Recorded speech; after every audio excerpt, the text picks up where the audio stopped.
کشور کشا قسط نمبر 4 داستان ظہیر الدین محمد بابر۔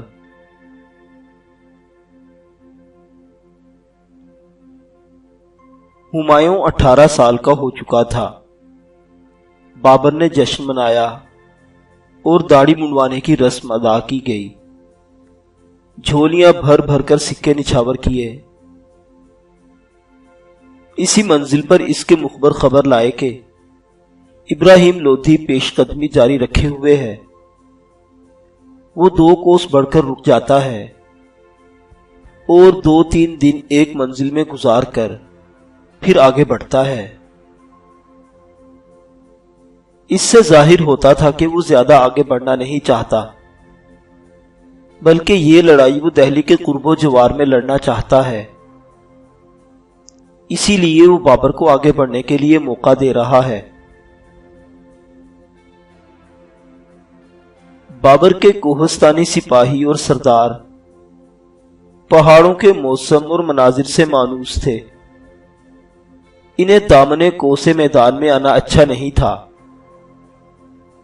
بابر بھی پہاڑوں اور گھاٹیوں کا سہارا چھوڑنا نہیں چاہتا تھا۔ وہ بہت سست روی سے سفر طے کر رہا تھا۔ اسے یہ امید تھی کہ ابراہیم سفر طے کرتا ہوا ناہموار زمین تک آ جائے گا اور بابر کو دامنے کوہ سے میدان میں نہیں آنا پڑے گا۔ لیکن ابراہیم اس کے لیے تیار نہیں تھا۔ وہ چاہتا تھا بابر پانی پت کے میدان تک آ جائے۔ بابر کو گنگا کے مشہور معاون دریا جمنا کے کنارے تک بڑھ کر دشمن کا انتظار کرنا پڑا۔ پھر وہ کشتی میں سوار ہو کر موزہ سرسادہ کی سیر کو نکل گیا۔ اس سفر کا مقصد گرد و نواح کا جائزہ لینا بھی تھا اور لشکر پر یہ ظاہر کرنا بھی مقصود تھا کہ اسے اس جنگ کی زیادہ پرواہ نہیں۔ وہ اب بھی سیر و تفریح میں مشغول ہے، حالانکہ اسے پورا احساس تھا کہ اس کا مقابلہ 1 لاکھ کے لشکر کے ساتھ ہے۔ 1000 جنگی ہاتھی دشمن کے ساتھ ہے۔ ابراہیم اپنے گھر کے قریب ہے۔ ہر طرح کی رسد اسے حاصل ہو سکتی ہے۔ اس کے سپاہی 3 مہینے سے سفر کی اذیتیں اٹھا رہے تھے۔ اپنی فوج کی کمی کو پیش نظر رکھ کر اس نے حکم دیا کہ 700 چھکڑے تعمیر کیے جائیں۔ جب یہ چھکڑے تیار ہو گئے تو استاد علی قلی میر توپ خانہ کو ہدایت کی سارے کے سارے چھکڑے رسیوں سے باہم باندھ دیے جائیں۔ 2 چھکڑوں کے درمیان رسیوں کا اس قسم کا جال بنا جائے کہ اس جال کے اندر 7 سوراخ ہوں۔ ان سوراخوں کے اندر سے ہمارے سپاہی دشمن پر گولہ باری کریں گے۔ گویا اس نے ایک قسم کی بختر بند گاڑی یا ٹینک تیار کر لیا۔ مشورے کے بعد یہ بات طے ہو گئی تھی کہ دشمن سے بڑی لڑائی پانی پت پر لڑی جائے اور صف بندی اس طرح کی جائے کہ پانی پت کے مکانات ایک طرف ہوں اور دوسری طرف چھکڑے اور عرابے ٹھہرا دیے جائیں۔ وہ اپنے لشکر کے ساتھ دریا جمنا کے کنارے دھیرے دھیرے آگے بڑھتا رہا اور پانی پت پہنچ کر سیدھے ہاتھ پر شہر اور 700 چھکڑوں کو رکھ کر اتر پڑا۔ دوسری طرف خندر کھدوائی گئی، لیکن اس میں یہ اہتمام رکھا کہ کچھ فاصلے پر اتنی جگہ چھوڑ دی گئی کہ 100 آدمی گزر جائیں۔ بابر نے کچھ اس چابک دستی سے یہ انتظام کیا تھا کہ دشمن کے سامنے صرف ایک ہی راستہ کھلا رہ گیا تھا کہ وہ سامنے سے حملہ کرے۔ دشمن کی تعداد دیکھ کر اتنے انتظامات کے باوجود بابر کی فوج سخت خوفزدہ تھی۔ اس کے بیگ ایک دوسرے سے کہتے پھر رہے تھے کہ اس جنگ میں شاید ہی کوئی زندہ بچ کر جائے۔ انہیں اپنے گھر اور اہل و عیال یاد آ رہے تھے جنہیں وہ کابل اور بدخشاں میں چھوڑ آئے تھے۔ مروبیت اتنی تھی کہ وہ سارے لوگ جنہیں بابر نے ہندوستان کی زمین پر قدم رکھنے کے بعد بھرتی کیا تھا اور وہ مال غنیمت کے لالچ میں اس کے ساتھ لگے چلے آئے تھے، دشمن کی تعداد دیکھ کر بھاگ اٹھے تھے۔ بیگوں پر خوف طاری ہو گیا تھا، لیکن لڑنے کے سوا کوئی چارہ بھی نہیں تھا۔ تبلے جنگ جب بھی بچتا انہیں گھوڑوں پر سوار ہونا تھا۔ ایسے میں بابر کی آواز گونجی، میرے رفیقو، آج تک جتنی فتوحات حاصل ہوئی ہیں اور جتنی بار شکست ہوئی ہے، ان سب کے تجربات آزمانے کا وقت ہے۔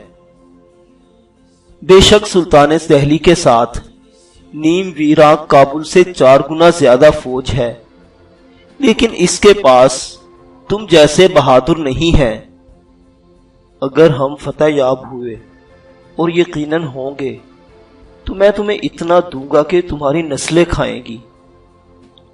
دہلی اور آگرہ کے خزانے تم پر نچھاور کر دوں گا، اور اگر شکست ہوئی تو میرا وعدہ ہے کہ تمہارا بادشاہ بابر اس میدان سے زندہ نہیں جائے گا، تمہارے ساتھ میں بھی اپنی جان دے دوں گا۔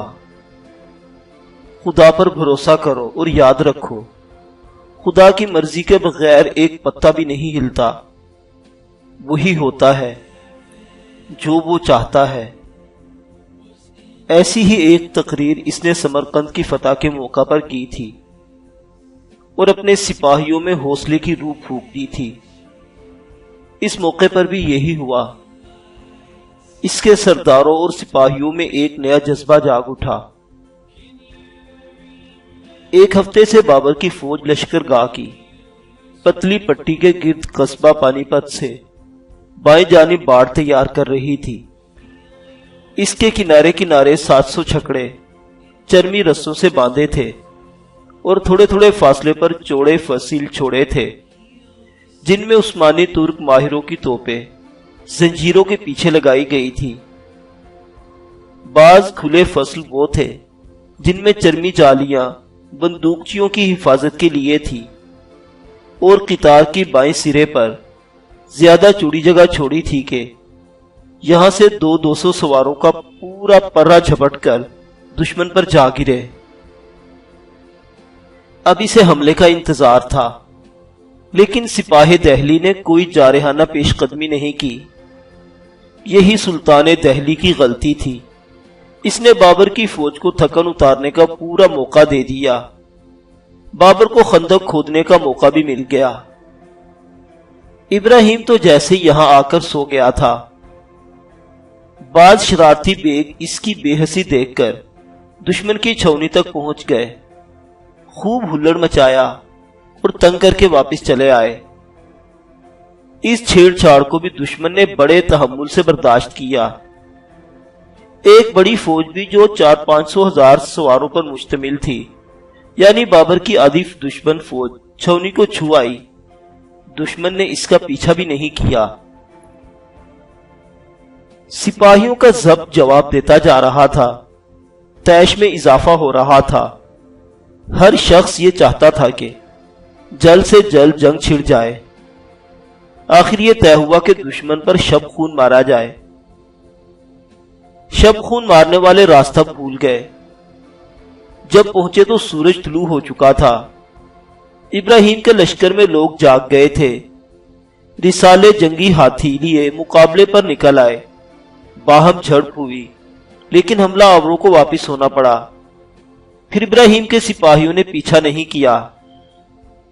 البتہ اتنا ہوا کہ ان کا حوصلہ بڑھ گیا اور انہوں نے اگلے دن حملہ کرنے کی ٹھان لی۔ اگلے دن کے سورج نے پانی پت کے میدان کو دھوپ میں نہلایا تو ابراہیم کے لشکر جرار کی سفید دھوپ کی سفیدی کو سیاہی میں بدلنے میں میدان میں چلی آئیں۔ جنگی ہاتھیوں کے بھاری بھرکم جسم اس اندھیرے کو افق تک پھیلانے کے لیے موجود تھے۔ ان کی تعداد دیکھ کر روح لرز اٹھتی تھی۔ انہی ہاتھیوں میں سب سے اونچے ہاتھی پر ابراہیم لودھی بیٹھا ہوا تھا۔ اتنی بلندی سے اس کی نظر یقیناً پورے میدان پر ہوگی۔ بابر اس وقت اپنے محافظین کے دستے کے ساتھ کھڑا تھا۔ اس کے چہرے پر کسی قسم کی کوئی گھبراہٹ نہیں تھی۔ دشمن کی اتنی تعداد دیکھ کر، دشمن کی تعداد بہت تھی لیکن اسے اپنے دفاعی انتظامات پر اعتماد تھا۔ 700 چھکڑے اور پھر گہری خندق جسے دشمن عبور نہیں کر سکتا تھا۔ میمنہ کی کمان ہمایوں کے ہاتھ میں تھی، جس کے ساتھ تجربہ کار سپہ سالار موجود تھے۔ قلب توپچیوں، بندوقچیوں اور تیر اندازوں پر مشتمل تھا۔ میمنہ اور میسرہ کے سوار دستے جھپٹنے کے لیے تیار کھڑے تھے۔ سیاہ آندھی آگے بڑھتی چلی آ رہی تھی۔ بابر نے ابھی تک کسی حملے کے لیے آگے بڑھنے کا حکم نہیں دیا تھا۔ جب دشمن کی بکھری ہوئی صفیں بالکل قریب پہنچ گئی تو بابر نے تیر اندازوں کو ہدایت کی کہ دشمن کے میمنہ اور میسرہ کے رخ پر تیر برسائے۔ بابر کو تھوڑی دیر میں میمنہ سنبھالنے کے لیے عقبی فوج سے کام لینا پڑا۔ دوسرے حصوں میں بھی تیز رفتار دستے، جنہیں جوابی حملے کے لیے لگا رکھا تھا، صفیں سلامت رکھنے کے لیے کام میں لائے گئے۔ تیروں کی باڑوں نے بڑھتے ہوئے ہاتھیوں کا منہ پھیر دیا۔ میمنہ سے ہمایوں کے گھڑ سوار اپنی جانب مڑتے ہوئے دشمنوں کے سپاہیوں کی طرف بڑھے تاکہ انہیں دوبارہ صف مندی کا موقع دیے بغیر ہی ان پر ٹوٹ پڑیں۔ ٹھیک اسی لمحے عربوں کے درمیان سے توپیں گرجنے لگی جو وہاں پہلے سے نصب کر دی گئی تھی۔ یہ غیر منظم امبو، توپو تفنگ کی مار اور ترکوں کی چھوٹی طاقتور کمانوں کی تباہ کن باڑوں کے عین زد میں آ گیا۔ تیر اندازوں نے الگ دشمن کو چاروں طرف سے گھیرے میں لے لیا اور دونوں طرف کی صفیں ایک دوسرے پر چڑھ آئیں اور دست بدست لڑائی چھڑ گئی۔ سورج نیزہ بھر بلند ہوا تھا کہ بابر کی فوج نے دشمن کی فوج کو دبا لیا۔ غول کے غول پلٹے اور واپس دہلی کو بھاگنے لگے۔ ابھی دم باقی تھا کہ دشمن پیچھے ہٹتا تھا اور پھر آگے بڑھ آتا تھا، مگر دوپہر کے بعد جو پیچھے ہٹا تو ہٹتا ہی گیا، اپنے پیچھے ہزاروں لاشیں چھوڑتا چلا گیا۔ ابراہیم لودھی کو شکست ناقابل یقین تھی۔ دشمن کی تعداد بے حساب تھی اور بابر کا معمولی سا لشکر اسے گاجر مولی کی طرح کاٹ رہا تھا۔ بابر کے سپاہیوں نے صرف ایک جگہ 6000 لودھی ناشیں ڈھیر کر دی تھی۔ جدھر نظر اٹھتی تھی ناشیں پھیلتی ہوئی نظر آتی تھی۔ جنگ کے بعد اندازہ لگایا گیا کہ 50 سے لے کر 60,000 لودھی فوجی ہلاک ہوئے۔ جو بچے انہوں نے راہ فرار اختیار کی۔ بھاگی ہوئی فوج کا تعاقب کیا جا رہا تھا۔ سلطان ابراہیم کو کسی نے فرار ہوتے بھی نہیں دیکھا تھا اور وہ میدان میں بھی نظر نہیں آ رہا تھا۔ اس کی تلاش میں بھی آدمی دوڑا دیے گئے۔ ظہر کا وقت تھا کہ طاہر تبریزی کی نظر ایک ناش پر پڑی۔ وہ قریب گیا اور اس نے ناش پہچان لی۔ یہ سلطان ابراہیم کی ناش تھی۔ وہ آگے بڑھا اور اس کا سر کاٹ لیا اور بابر کے قدموں میں لا کر ڈال دیا۔ یہ محض ایک سر نہیں تھا بلکہ دہلی کا تخت تھا جو اس کے قدموں میں بچھا ہوا تھا۔ اسی روز ہمایوں کو حکم ہوا کہ وہ اپنے لشکر کو لے کر آگرہ کی طرف روانہ ہو جائے، شہر پر قبضہ کرے اور خزانوں پر پہرے بٹھا دے۔ دہلی کا نظم و نقش سنبھال کر ہم بھی آگرہ پہنچتے ہیں۔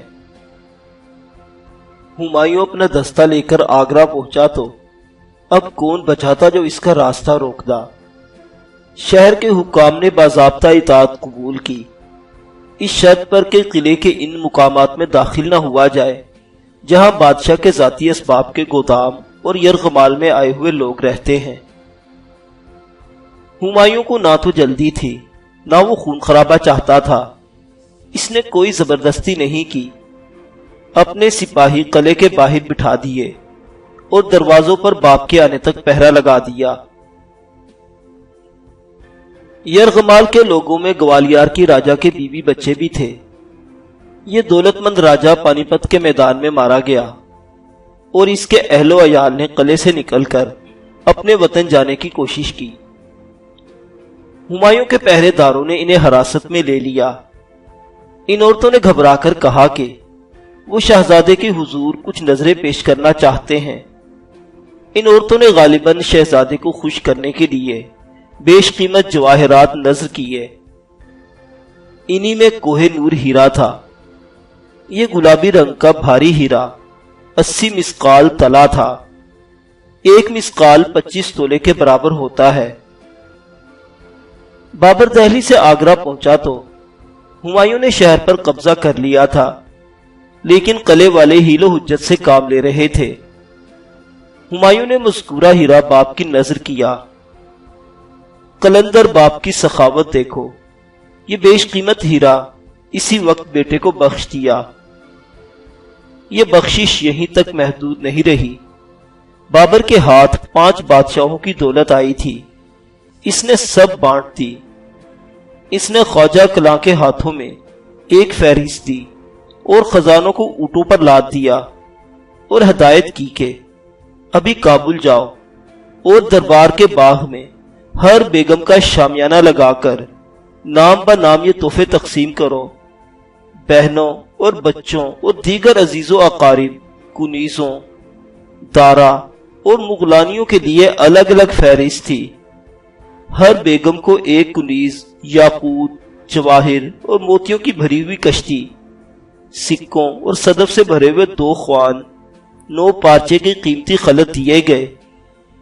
ملازموں تک کو زر نقد اور خلط دیے گئے۔ خزانوں کے یہ نذرانے 3 دن تک تقسیم ہوتے رہے۔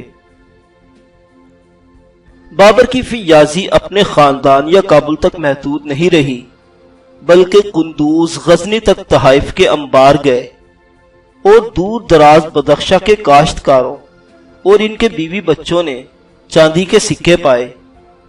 یہی نہیں بلکہ اعلان ہوا کہ امیر تیمور یا چنگیز خان کی نسل کے ہر شخص کو دعوت ہے کہ ہمارے دربار میں آئے اور حسب ہمت و خدمت فائدہ اٹھائے۔